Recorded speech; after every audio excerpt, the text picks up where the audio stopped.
Finn Reeves had not planned to open his door to anyone that Christmas morning. For 5 long years, Christmas had passed like any other cold day on his Wyoming ranch. No tree stood in the corner, no lights warmed the windows, no laughter lived in the house. Finn preferred it that way. Celebration reminded him of what he had lost, and loss was easier to bear when life stayed quiet. He stood at the kitchen window, holding a tin mug of coffee that had gone cold without him noticing. Outside, snow drifted down in slow, steady sheets, covering the land in white silence. The cottonwood trees stood bare and stiff, their branches scratching the gray sky. The ranch felt frozen in time, just like him. Work waited, horses needed checking, fences needed mending, supplies needed counting before the next storm rolled in. Work kept his mind busy. Work kept memories from rising up and choking him. He told himself he would step outside any moment now. Then he saw movement. A lone figure walked through the snow toward his house. Small, slow, determined, not lost, not wandering. Someone who knew exactly where they were going. Finn set the mug down. His boots echoed loudly as he crossed the empty house. He opened the front door, already forming the words to send the stranger away. And then time stopped. The woman standing on his porch looked exactly like his sister. Same dark eyes, too big for her thin face. Same sharp cheekbones softened by exhaustion. Same quiet strength in the way she stood straight, despite the cold and the long road behind her. Even the way snow clung to her dark hair felt familiar. Finn forgot how to breathe. She spoke first, her voice gentle and careful. "Sir, I'm sorry to disturb you on Christmas. My name is Marie Cartwright. I'm looking for work. Any work at all, just through the holidays, if that's all you can offer." She talked quickly, as if afraid silence meant refusal. She said she could cook, clean, mend, and manage a household. She said she did not eat much and would not complain. She said she had references, though they were from back east. Finn barely heard her. Sarah was dead, 5 years dead, buried on a quiet hillside where wildflowers grew in summer. This woman could not be her, and yet the resemblance struck him like a blow to the chest. "How long have you been traveling?" he asked, his voice rough. 3 days on foot from Laramie," she said. "I tried the other ranches, but they're set for winter." 3 days in this cold. Finn noticed her shaking hands, the thin shawl pulled tight, the worn boots split at the toes. This woman had been desperate long before she reached his door.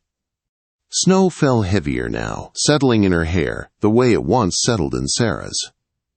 Something cracked open inside Finn, a place he had kept sealed shut for years. "Yes," he said at last, "come in from the cold." Relief crossed her face, careful but real. She stepped inside, bringing snow and life into a house that had known neither for too long. Her eyes took in the bare walls, the quiet rooms, the loneliness that clung to everything. "I'm Finn Reeves," he said, closing the door. "I'm hosting a small gathering for neighboring ranchers on New Year's Eve. I could use help preparing, cooking, cleaning, getting rooms ready." "I can do all of that," Marie said. "Thank you, Mr. Reeves. You won't regret it." But Finn already felt something heavy settle in his chest. Regret, maybe, or hope. He could not yet tell the difference. He showed her through the house, the kitchen, the sitting room, the small study. She followed quietly, noticing everything.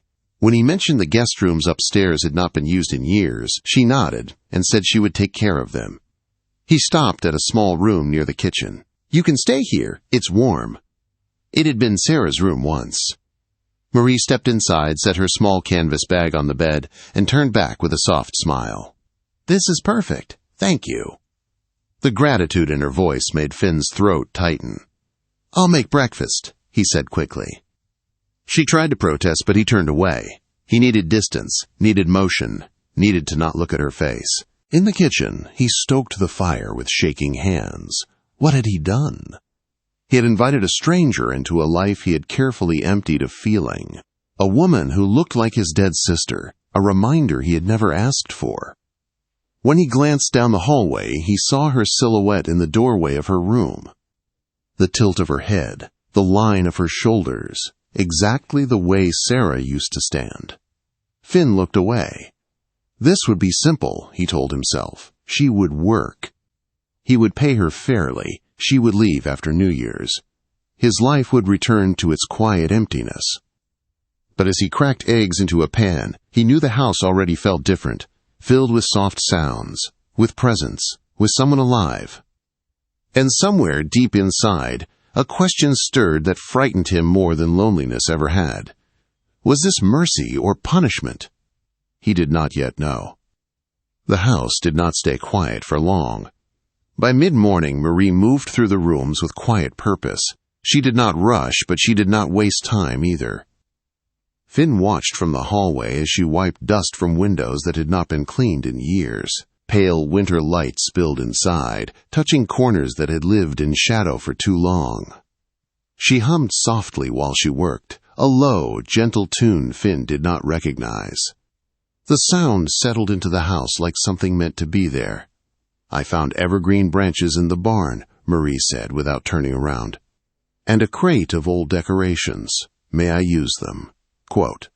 Finn's chest tightened. Those decorations had belonged to Sarah. He had packed them away after that last Christmas and never touched them again. Yes, he said. Just be careful. I will, Marie replied. He believed her. By afternoon, the house no longer felt like a place abandoned by joy. Evergreen boughs hung above doorways. Simple wooden ornaments caught the light. Candles rested on every windowsill, unlit but waiting. The air smelled faintly of pine instead of dust. Finn retreated to his study, pretending to work through ranch records.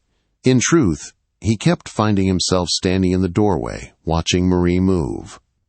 She handled everything with respect, as if she understood this house carried old pain.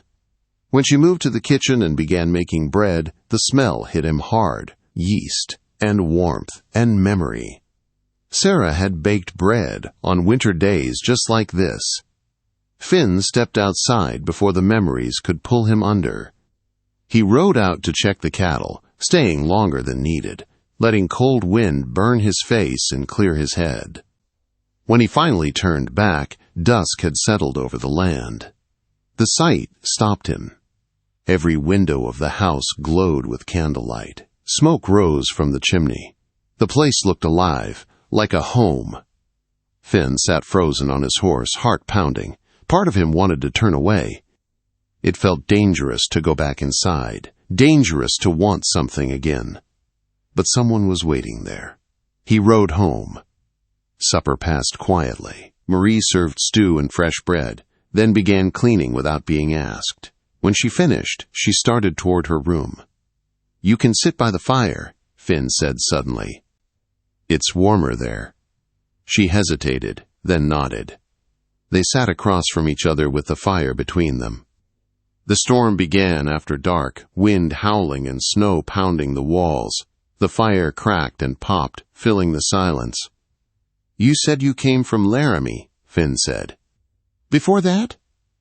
Missouri. Illinois before that, Marie answered. I've been moving west for 2 years, wherever there's work. Running from something?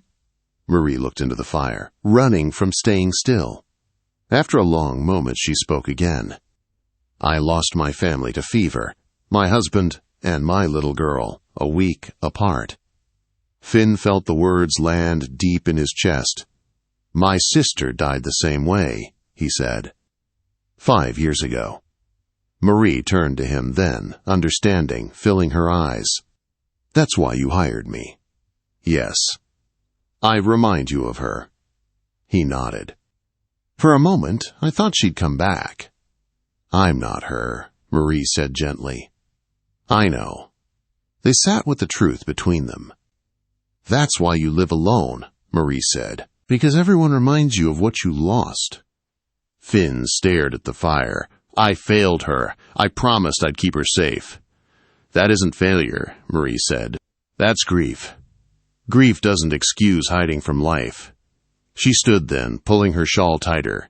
If my husband could speak to me now, he wouldn't want me to stop living because he couldn't. Her words stayed with Finn long after she went to her room. The blizzard trapped them for 2 more days. They talked more during those hours, not deeply at first, then slowly closer to the pain. Marie told him about her daughter's laugh. Finn told her about Sarah's dreams of teaching. They did not fix anything. But something shifted. On the morning the storm cleared, Marie went upstairs to clean the guest rooms. Finn was in his study when she appeared in the doorway holding a small leather-bound book. "I found this," she said. It was tucked behind the headboard. Finn's world tilted. Sarah's diary. The one he had searched for and never found. His hand shook as he reached for it. "I'm sorry," Marie said quickly. "I didn't realize what it was." "Just leave it," Finn snapped. Marie froze. Hurt crossed her face before she hid it. "Of course," she said quietly. She turned and walked away.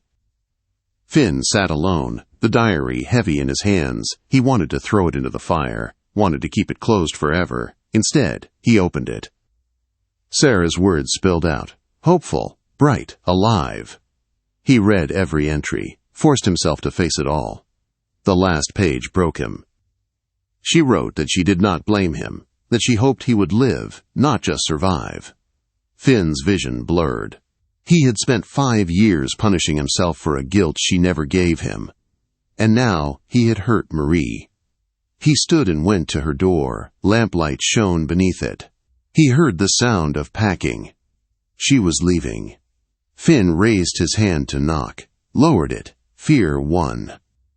He returned to his study and sat through the night, trapped between the sister he had lost and the woman he was losing. By dawn, he knew one thing. If he let Marie walk away, he would be choosing death all over again. Finn did not sleep. He sat at the kitchen table as dawn crept across the snow, Sarah's diary open in front of him. Her words echoed in his mind, clear and unforgiving. She had not blamed him. She had wanted him to live, and instead he had spent 5 years turning her memory into a cage. From down the hall came the quiet sound of movement, a drawer closing, cloth folding. Marie was packing. Finn stood before fear could stop him. He crossed the hallway and knocked once on her door.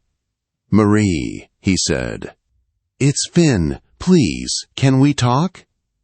Silence stretched long enough for him to believe he was too late. Then the door opened a few inches. Marie stood there with tired eyes and a guarded face. She had been crying. He could see it in the tight way she held herself, braced for disappointment. "I owe you an apology," Finn said. "And the truth. Will you hear me out?" Quote. She studied him for a moment, then opened the door wider. "I'm listening."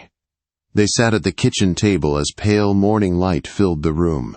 Finn held the diary with both hands, like something sacred. "I failed my sister," he began. "At least, that's what I told myself. I promised my mother I'd protect Sarah. When she got sick, I rode through a blizzard trying to reach a doctor. I couldn't make it. She died, believing I would." His voice broke, but he did not stop. "I buried her and shut the world out. I thought living alone was the price I had to pay." He opened the diary and read Sarah's final words aloud. That she did not blame him, that she wanted him to live fully, that she hoped he would be happy. Marie covered her mouth, tears spilling freely.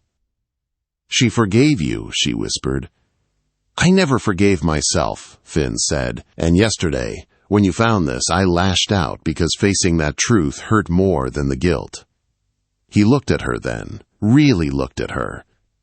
"You came here needing work. I hired you because you reminded me of my sister. That was wrong. But keeping you here because I see you for who you are now feels right." Marie's hands trembled in her lap. "I don't want you to stay because you look like Sarah," Finn said. "I want you to stay because you're Marie, because you understand loss, because you brought life back into this house, because I don't want to hide anymore." The words hung between them. "You want me to stay," Marie said slowly, "not just through New Year's." "Yes, As long as you want. As yourself." She looked down, then back up, tears shining in her eyes. "I've been alone a long time," she said. "I don't know how to stop." "Neither do I," Finn said, "but we can learn." For a long moment, Marie said nothing. Then she nodded. "All right, I'll stay." Relief hit Finn so hard he had to close his eyes. New Year's Eve arrived quietly. By nightfall, neighbors filled the house with voices and warmth. Laughter echoed off walls that had known only silence. Marie moved easily among the guests, welcoming them with calm grace. Finn watched her, amazed by how naturally she belonged. Someone remarked how alive the house felt. Finn simply nodded. At midnight, they stepped onto the porch together. The sky was clear and full of stars. Breath fogged the air as voices counted down. When the new year arrived, cheers rang out across the snow-covered land. Finn stood beside Marie, feeling something he had not felt in years. Peace. "Happy New Year," he said. "Happy New Year," she replied.